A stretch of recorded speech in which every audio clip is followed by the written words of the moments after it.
Selamat pagi teman-teman. Pada pagi hari ini, mari kita sediakan waktu untuk membaca dan merenungkan firman Tuhan.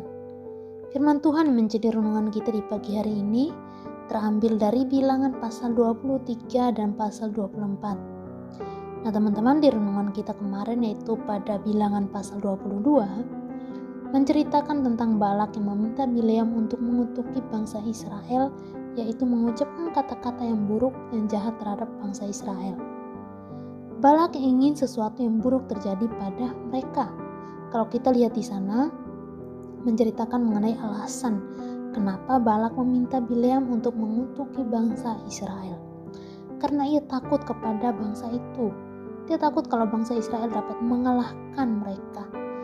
Jika bangsa Israel berperang melawan bangsa Moab, maka Balak takut kalau bangsa Israel dapat mengalahkan mereka. Karena ia telah mendengar bahwa bangsa Israel telah mengalahkan bangsa lain. Karena itu Balak meminta Bileam untuk mengutuki bangsa Israel. Balak ingin sesuatu yang buruk terjadi pada bangsa Israel. Dan memang Bileam pada awalnya menolak meskipun dia dibayar oleh Balak, tapi akhirnya Bileam pergi menemui Balak. Meskipun Bileam pergi menemui Balak, tapi Bileam tidak melakukan apa yang menjadi permintaan daripada Balak, yaitu mengutuki bangsa Israel.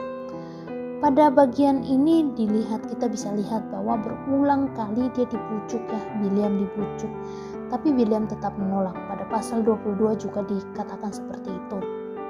Kita bisa lihat di pasal 24 ayat 12-13.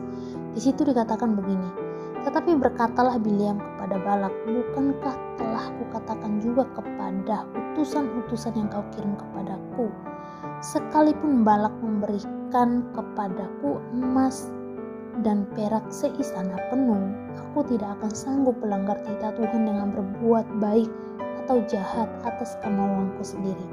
Apa yang akan difirmankan Tuhan, itulah yang akan kukatakan. Nah teman-teman, kalau kita baca kembali di pasal 22, di pasal 23 ini dan 24 ini, kalau kita baca secara keseluruhan di situ Balak terus membujuk Bileam untuk mengutuk bangsa Israel. Tetapi Bileam tetap menolak. Bileam mengatakan kepada Balak bahwa saya hanya mengatakan apa yang dikatakan Tuhan kepadaku, apa yang difirmankan Tuhan kepadaku. Ia tidak mengutuk bangsa Israel, karena itu bukan perintah Tuhan. Sebuah perbuatan yang bukan sesuai dengan kehendak Tuhan. Karena itu ketika Bileam menemui bangsa Israel, dia tidak mengutuk, tapi dia memberkati mereka. Nah teman-teman, Bileam lebih taat kepada Allah dibanding Balak, karena Allah memimpin Bileam.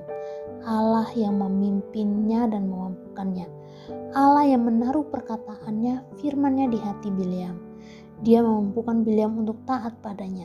Teman-teman, untuk memiliki hati yang selalu taat pada Tuhan itu memang tidak mudah. Tidak mudah kalau kita tidak dipimpin oleh Tuhan. Karena itu mari kita mau dipimpin oleh Tuhan. Artinya kita membiarkan Tuhan menguasai hati kita dan pikiran kita. Supaya apapun yang kita lakukan, apapun yang kita kerjakan itu sesuai dengan kehendak-Nya. Supaya Dia menolong kita, memampukan kita untuk memiliki hati yang taat kepadanya. Tuhan Yesus memberkati. Amin.